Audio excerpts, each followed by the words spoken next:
Hello students. आज हम जो बीएससी फाइनल और बीटेक वालों के न्यूमेरिकल एनालिसिस की सीरीज चला रहे थे उसी पार्ट को आगे बढ़ाते हुए आज हम चर्चा करते हैं। तो हमने पिछले वाले पार्ट में जो बीटेक के लिए और बीएससी के लिए मोस्ट इम्पोर्टेंट होता है, थर्ड पेपर होता है न्यूमेरिकल एनालिसिस, जिसको शॉर्ट फॉर्म में अपन एनए भी कहते हैं। उसके बेसिक फंडामेंटल जो ऑपरेटर थे उनकी बात अपन ने की थी। उसके अंदर 4 फंडामेंटल ऑपरेटर थे अपने पास, आइडेंटिटी एलिमेंट और शिफ्टिंग या डिस्प्लेसमेंट ऑपरेटर, और फिर उसके बाद अपने पास फॉरवर्ड ऑपरेटर की बात की थी और फिर बैकवर्ड ऑपरेटर की बात की थी। 4 ऑपरेटरों की बात की थी, फिर उनमें संबंध बनाने की भी कोशिश की थी। अब आज हम उसके सीरीज को आगे बढ़ाते हैं। उसका नेक्स्ट पार्ट होता है, तो उसका नेक्स्ट पार्ट होता है न्यूटन का एनवां सूत्र कह दो या अग्रगामी अंतर सूत्र, यानी कि एडवांसिंग जो डिफरेंस होता है डिफरेंस फॉर्मूला कह दो, या उसको न्यूटन ग्रेगरी फॉर्मूला, यानी न्यूटन और ग्रेगरी दो अपने वैज्ञानिक थे, उन्होंने इसके ऊपर रिसर्च की थी। अच्छा एक फॉर्मूला दिया था कि इसको प्रॉब्लम को इस प्रकार भी सॉल्व किया जा सकता है। तो अपन आज उनके बारे उस फॉर्मूले के बारे में रीड करते हैं। तो देखो किस प्रकार होगा कि अपने पास कोई भी फंक्शन होता है, तो देखो इस प्रकार लेता हूं मैं। यदि आपके पास फंक्शन है a प्लस एन एच, तो शिफ्ट ऑपरेटर के अनुसार इसको क्या लिखा जा सकता है कि सर शिफ्ट ऑपरेटर के अनुसार हम लिख सकते हैं एन एफ ए। लिख सकते हैं स्टूडेंट्स। ये अपन देखो पिछले वाले वीडियो में इसकी बात की थी, शिफ्ट ऑपरेटर की बात। यदि किसी स्टूडेंट ने यदा कदा किसी कारणवश वो वीडियो वॉच नहीं किया है तो डिस्क्रिप्शन में जाके प्लेलिस्ट के अंदर वो वीडियो वॉच कर ले। और मैं कहता हूं कि स्टूडेंट्स ये वीडियो वॉच करने के बाद आप कभी भी जिंदगी में गारंटी लेता हूं कभी भी आपके इससे रिलेटेड जो सवाल होंगे वो कभी भी गलत नहीं हो सकते। ठीक है, तो इसको हम क्या लिख सकते हैं। अब इनके अनुसार क्या होता है, जो अपना फॉरवर्ड ऑपरेटर था उसमें और शिफ्टिंग ऑपरेटर में जो रिलेशन होता है, देखो मैं यहां लिख देता हूं क्या होता है।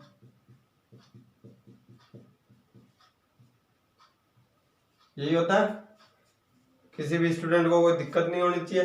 तो इस प्रकार अब ये अपने पास बढ़ गया एन का फॉर्मूला। तो पावर एन का बाइनोमियल द्विपद प्रमेय के अनुसार अपन फॉर्मूला निकालते हैं इसका। तो क्या हो जाएगा I plus N C one delta I. तो अपने पास क्या है, संकारा का कौन सा आइडेंटिटी ऑपरेटर है। ठीक है, आइडेंटिटी ऑपरेटर है यानी कि उसका कोई फर्क नहीं होता मल्टीपल का। तो यहां पे मैंने यहां दर्शाया नहीं है, plus N C two forward operator second,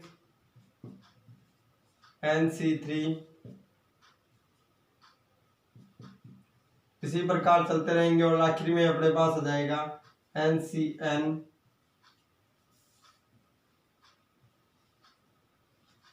किसी भी स्टूडेंट को कोई दिक्कत नहीं होनी चाहिए के अनुसार। यहाँ पे अपन ने एन का फॉर्मूला कर दिया ए प्लस बी की होल पावर एन का द्विपद बाइनोमियल थ्योरम के अनुसार अपन फॉर्मूला खोलते हैं। भाई फॉर्मूला आज मैंने यह खोला। फिर देखो स्टूडेंट्स यहाँ एफ है तो इसकी यहाँ पे मल्टीपल होगी प्रत्येक।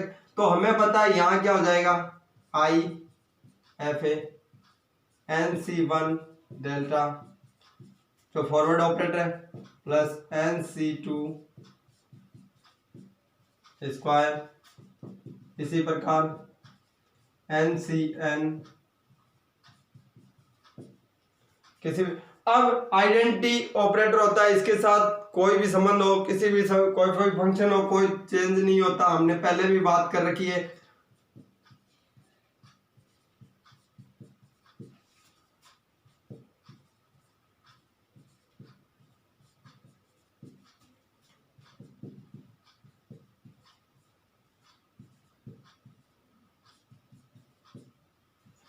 देखो क्या हो जाएगा अपने पास,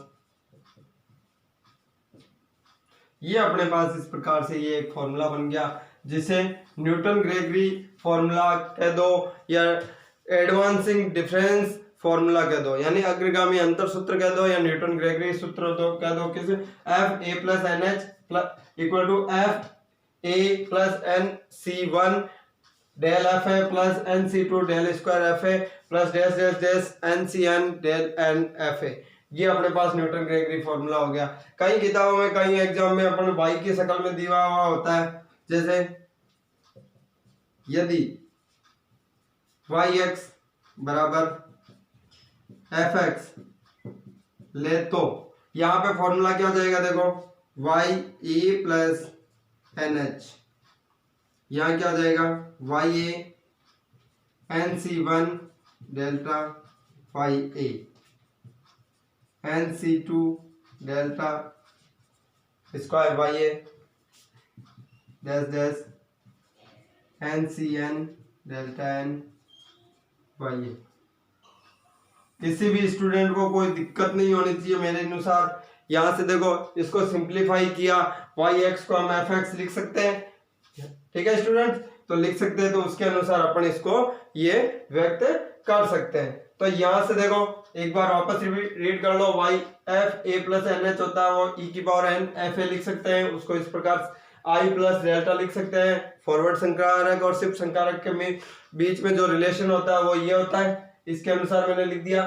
फिर अपन बाइनोमियल थ्योरम के अनुसार ये फॉर्मूला एक्सपेंड कर दिया, यानी कि खोल दिया इस फॉर्मूले को, फिर हमने वो मल्टीप्लाई किया तो अपने पास ये इक्वेशन आ गई जो अपना न्यूटन ग्रेगरी फॉर्मूला है, और उसी को मैंने सिंप्लीफाई किया वाई की टर्म में, तो वाई के पदों में भी लिख सकते हैं। किसी भी स्टूडेंट को मेरे हिसाब से कोई डाउट नहीं होना चाहिए। यदि आपको कुछ डाउट है तो कमेंट बॉक्स में जाके कमेंट कीजिए, ठीक है स्टूडेंट्स। अब देखिए अपन इन पे आधारित अपने पास प्रॉब्लम आती है, वो किस प्रकार आती है और उसको हल कैसे करते हैं, ठीक है।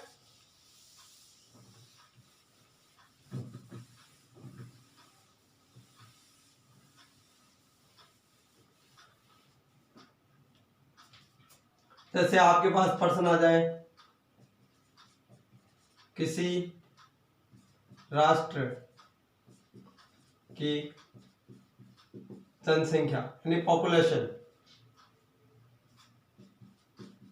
निम्न फॉलोइंग सारणी में दी है, ठीक है। ये अपने को पॉपुलेशन यहाँ कोई सारणी में दी हुई होगी, किस प्रकार दी हुई है तो देख लो।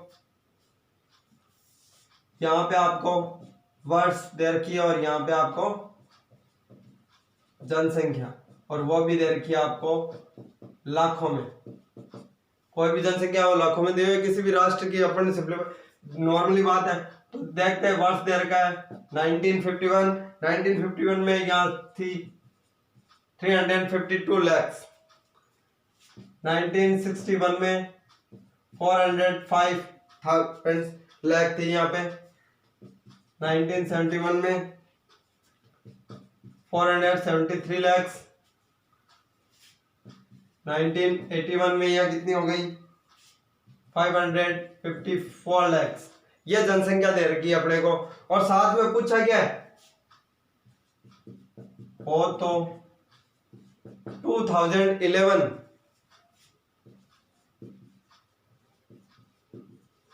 की पॉपुलेशन यानी कि जनसंख्या कितनी होगी ये अपने को निकालना है।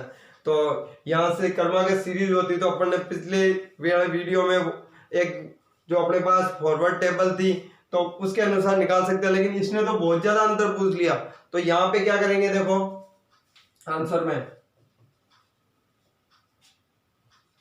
यहाँ फर्स्ट पद क्या दे रखा अपने को 1951 ए प्लस एन एच, जो अपने को फाइंड आउट करना है वो कितना है 2011। डिफरेंस कितना दे रखा है 1951 से 1961, 1971, 1981, यानी कि 10 इयर्स। कितना डिफरेंस दे रखा है 10 इयर्स दे रखा है। तो मैं यहाँ पे ये वैल्यू रखता हूँ और इससे अब सॉल्व करता हूँ, तो मेरे पास n की वैल्यू कितनी आ गई स्टूडेंट्स, n की वैल्यू कितनी आ गई, तो n की वैल्यू आ गई मेरे पास 6। कितनी आ गई 6। किसी स्टूडेंट को कोई दिक्कत नहीं होनी चाहिए फॉर्मूले में।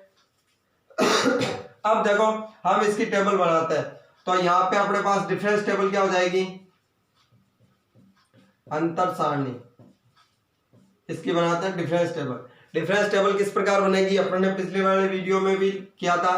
क्या हो जाएगा यहाँ पे वर्ष दे रखा है तो मैं उसको ले लेता हूं x, x हो जाएगा क्या 1951, 1961, 1971, 1981। किसी स्टूडेंट को कोई दिक्कत नहीं होनी चाहिए। फिर हमारे पास सामने जनसंख्या दे रखी है लाखों के अंदर, तो मैं उसको ले लेता हूं अपने पास fx। ठीक है, लैक्स में दे रखी है, कितनी दे रखी है 352, 405, 473, 554 ये दे रखी है अपने को डियर स्टूडेंट्स। तो यहां से देखो अभी मैंने कुछ नहीं किया, जो सारणी में अपने को वैल्यू दे रखी थी वो मैंने सब्स्टिट्यूट किया यानी प्रतिस्थापित किया यहाँ पे। अब मेरे को यहाँ पे क्या करना है, इसका डिफरेंस लेना है। तो फर्स्ट डिफरेंस लेते हैं तो क्या हो जाएगा, हमने पहले भी अग्रांतर सारणियों की बात की तो यह बात की थी नीचे वाली वैल्यू से ऊपर वाली वैल्यू घटाई जाती है।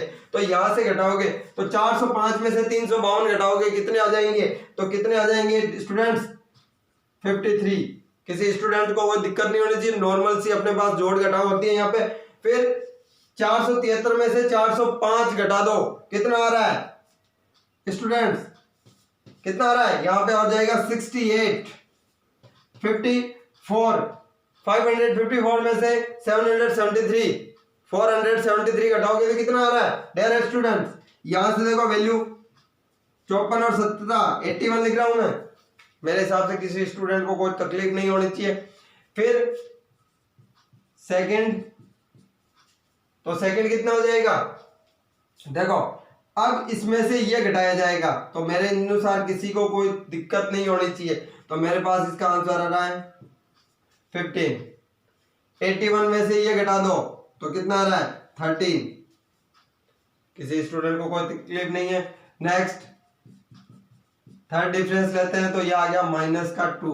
अब अपने पास आगे जाएगी नहीं ये, तो हमने कहा था कि लास्ट में या तो अचर आती है 0 आता है, तो ये अपने पास आ गया। अब हम इस पे यहाँ लिखेंगे, ये अपने पास टेबल बन गई। तो यहाँ पे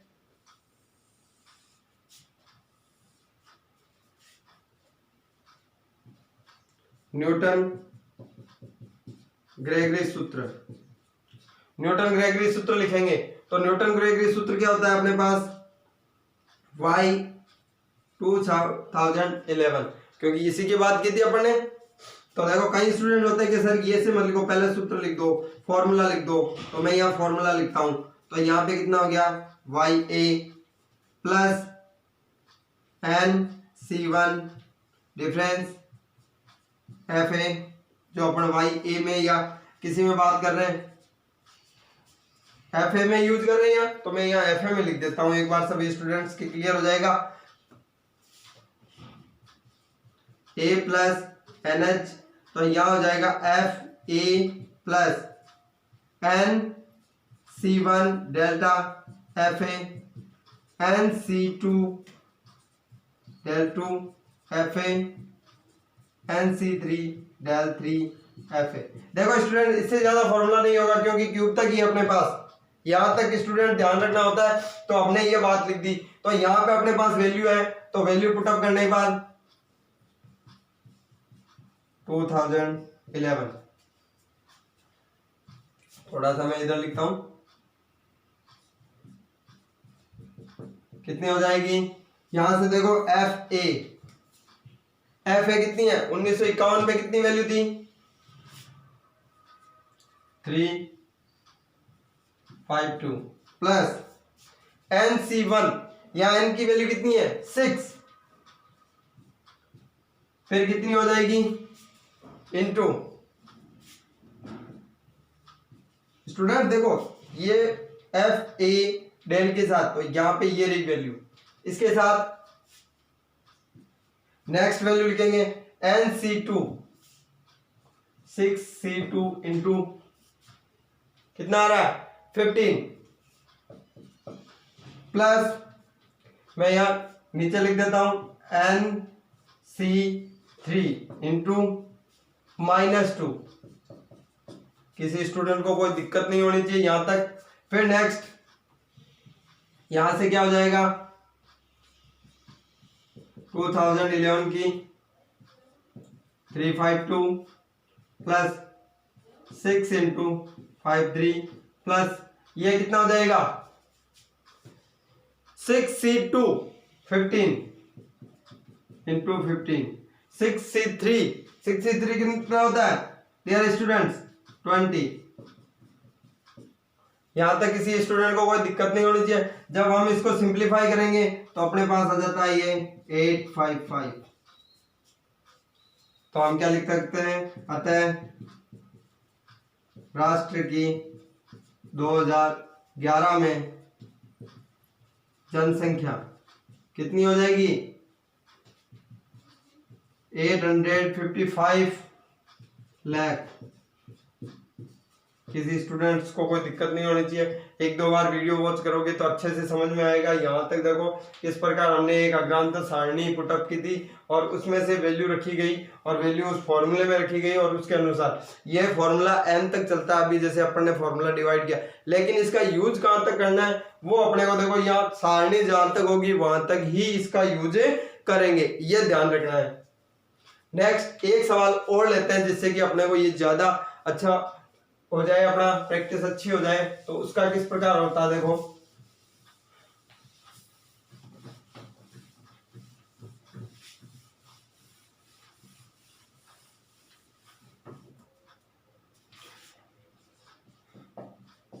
निम्नतम यानी मिनिमम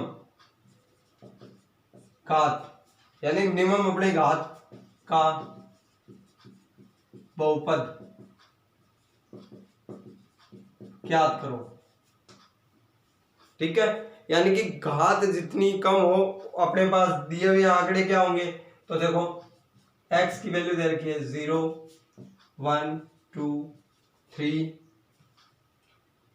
4 5। इसके अकॉर्डिंग fx की वैल्यू दे रखी है अपने को 0 3 9 15 24 और 35। किसी स्टूडेंट को देखो ये अपने को क्वेश्चन दिया हुआ हो तो इस प्रकार अपने को किस प्रकार हल करना है कि इस सारणी को एक पुटअप करने वाला फॉर्मूला आना चाहिए कि उस पे x की वैल्यू रखें तो अपने को fx की वैल्यू प्राप्त हो जाए। तो देखो ये किस प्रकार करेंगे इस प्रकार का। तो यहाँ पे सबसे पहले इसके लिए अंतर सारणी बनाएंगे, जो अपनी डिफरेंस टेबल है, जो अपन ने प्रीवियस वीडियो में बात की थी कि यदि किसी स्टूडेंट ने उसको वॉच नहीं किया तो वॉच कर ले तो अच्छे से समझ में आएगा, फिर अपन ये निकाल सकते हैं। ठीक है तो देखो x की वैल्यू दे के 0 1 2 3 4 5। fx की वैल्यू दे रखी है अकॉर्डिंग टू 0 3 9 15 24 और 35। तो फर्स्ट डिफरेंस क्या हो जाएगा 3 6 6 9 और कितना हो गया 11। किसी स्टूडेंट को कोई दिक्कत नहीं होनी चाहिए मेरे अनुसार। ठीक है, यहाँ देखो ये डिफरेंस थोड़ा सा डिस्क्रीट वैल्यू है, ये 8 दे रखा है आपको, तो यहाँ पे कितना हो जाएगा 5 and 7। किसी स्टूडेंट को कोई तकलीफ नहीं होनी चाहिए। अब देखो एफ ए ये कितना हो जाएगा, तो डिफरेंस डालेंगे 2, यहां से भी 2, ये भी 2 और ये, यानी कि ये अपने पास कांस्टेंट आ गया, यानी 2 2 2 सेम आ गया। अपन ने पहले वाले वीडियो में बात की जहां पे डिफरेंस सेम आ जाता है वहीं पे अपनी टेबल रुक जाती है, क्योंकि आगे वाले 0 आएंगे। तो ये मेरे पास डिफरेंस टेबल हो गई। अब अपन इससे फॉर्मूला निकालते हैं। तो यहां से कौन सा फॉर्मूला, न्यूटन ग्रेगरी सूत्र।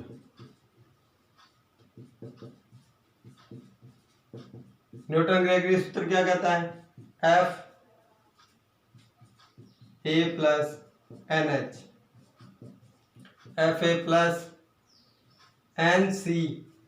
यहां देखो किस प्रकार दे रहे हैं, अपने को इसका फॉर्मूला निकालना है। तो NC1। अब कई स्टूडेंट कहते हैं सर यहाँ तो n की वैल्यू आपने निकाली नहीं, जब अपने को क्या क्राइटेरिया दिया हुआ ही नहीं है, अपने को तो पॉलिनोमियल ज्ञात करना, बहुपद ज्ञात करना। तो वो देखो किस प्रकार ज्ञात करेंगे। तो यहाँ बहुपद पे n को हम लेंगे x, क्या ले लेंगे x ले लेंगे, यानी कि यहाँ x तक जाना है अपने को। जहां तक क्योंकि पॉलिनोमियल एक्स और वाई में ही होते हैं तो अपन एक्स तक लेते हैं इसको, तो ये क्या हो जाएगा plus x C two del two F A. यहां तक ही अपनी टेबल, आगे जाएंगे नहीं। तो यहां तक कितना हो जाता है, तो देखो n के अनुसार यहाँ x हो जाएगा, f a कितना है 0 पे वैल्यू होगी, तो यहाँ पे बहुपद किस प्रकार होगा, देखो यहाँ पे h का मान देखो यहाँ कितना है 0, तो यहाँ हो जाएगा f x, ठीक है।